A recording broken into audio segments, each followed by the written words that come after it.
relação a uma afirmação que o ministro Levi fez há cerca de 10 dias, ele esteve aqui na Câmara, analisando a conta dos estados, né? E ele disse o seguinte, entre aspas, em termos de tamanho e persistência de choque, estamos como em 1980.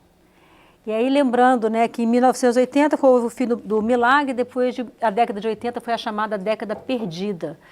Na sua avaliação, a situação econômica do Brasil é tão ruim assim?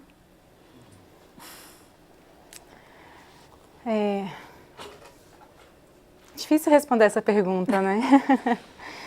A gente vive uma situação, na verdade, que é de uma crise econômica associada com uma crise política, para a qual existem uma série de alternativas. Então, assim, eu vou continuar insistindo no ponto que eu comecei. Eu realmente acho que ficar discutindo é grande, é pequena, que não é tão importante quanto discutir a arquitetura ampliada. E a arquitetura ampliada hoje, não só no Brasil, como a arquitetura global, ela é uma arquitetura concentradora e desigual de renda. Então, enquanto a gente não lidar com isso, a gente vai viver essas crises com frequência. A gente teve a crise de 29, a gente teve a crise de 80, a gente até na crise de 2008 que se perpassa até agora.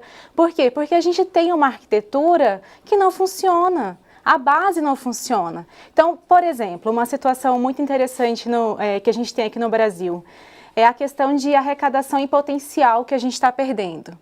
Então, a gente tem um cenário hoje onde a gente tem uma evasão fiscal altíssima no Brasil. 20% dessa evasão fiscal é de corrupção, é uma questão séria. E ainda, mais séria ainda, é que 80% dessa evasão fiscal são de manobras comerciais que são feitas.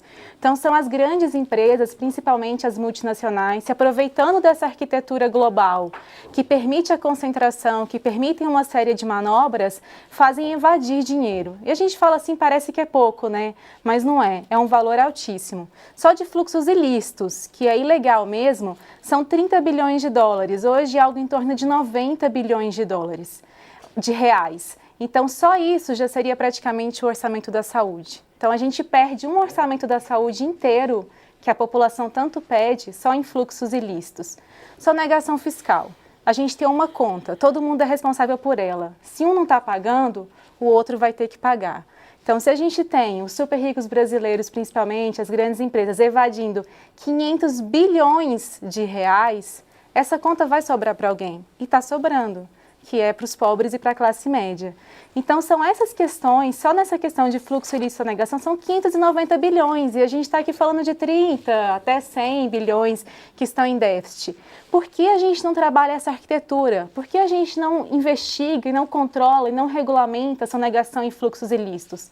E aí é até cômico pensar que a CPMF é, inclusive, um recurso interessante para poder... fiscalizatório. Fiscalizatório, exatamente. Então, é até interessante a gente pensar por que será que a resistência é tão gigante assim com relação à CPMF também, né? A gente volta já já, não sai daí.